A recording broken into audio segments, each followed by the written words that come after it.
Hello and welcome to PBBN TV. My name is Mark Rossetto. I'm your host for today. I've got Martina Wagenfeld. That was really bad.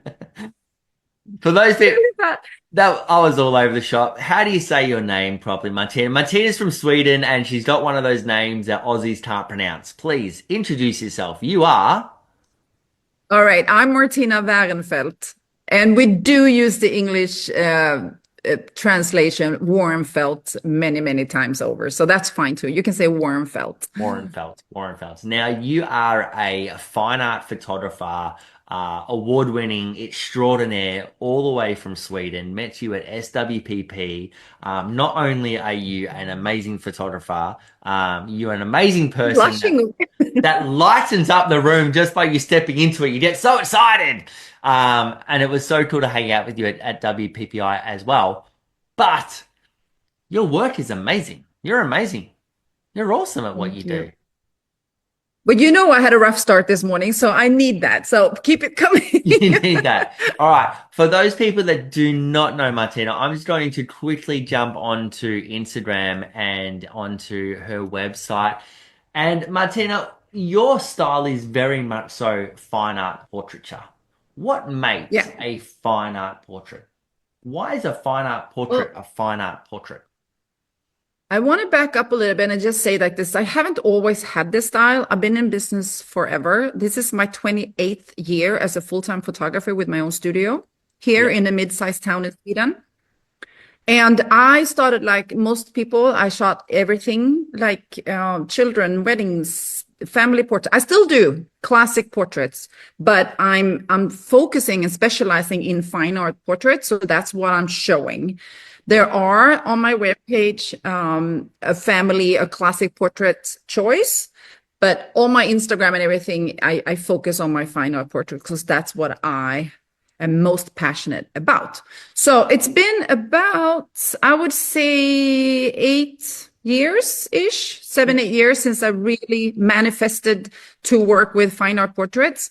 Yeah. And the pandemic actually helped me because we weren't really closed down all the way. We had limitations of how many people you can gather, but everything else sort of shut down, like weddings and things like that, and company and event photography. So what I did, I took a leap and I pushed my fine art portraits and made a deal like, come and experience this, and I made a special offer, and people were able to find me from across the country and there because they were home and they didn't travel or spend as much money on restaurants and travel as they usually, so they spent their money on me, and that's where really my fine art business took off. Then I always been doing my fine art portraits for competition, so Yeah. those are like two lines of fine art portraits that I do.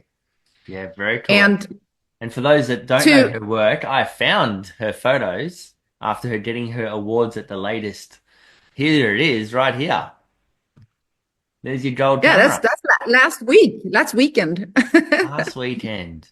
This image here Yeah. of the serpent with the white snake, that was epic. I actually judged that in the UK. That was phenomenal. That's my daughter. You know that, right? I did not know. Did not know that was your Yeah, daughter. that's my daughter and her pet snake. It's her snake. As you do. That's just what you do. You have a pet snake when you're in Sweden. It's very cool.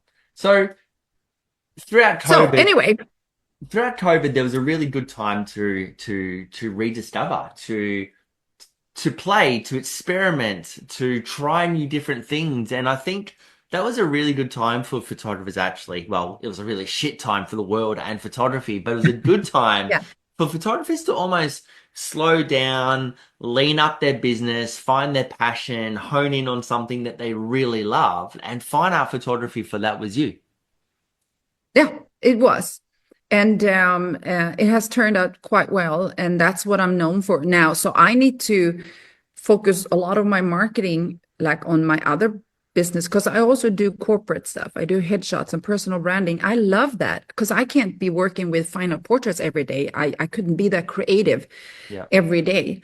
So the balance between shooting professional headshots and personal branding, I love it. People say that, well, it's a breadwinner. I go, no, no, no, that's a passion of mine as well. Yeah. So I'm happy to divide my time between them too. But those are the things I really need to market now because I am so associated with the fine art portrait right now. Yeah. People are like, Yeah. oh, you do? Oh, yeah, that's like 50% of my business is corporate Yeah. stuff. So, but that's my own fault because I spent so many years just pushing and pushing and pushing for the fine art portrait because I wanted it to work. And now it's working. And I have to like push the other things harder now.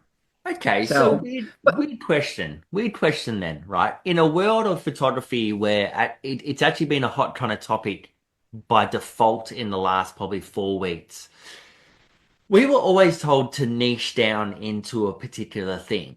Now you've just said the opposite of like, well, I don't want to just do fine art portraits. I love the headshots. I love the personal branding.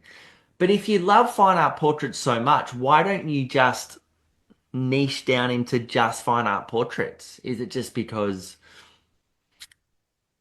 it's hard to find well, that many clients? first of all, I'm not a routine Yep. kind of person. Yeah. I really love to have the variety. Yep. And for me, it's not a problem to have the two kind of really specific separate. Like I said, I do classic portrait for families as well, because if they come and call me up and say, I have a 2-year-old, I'm not going to do a fine art portrait. We can have sort of a style that looks like a fine art portrait, but Yep.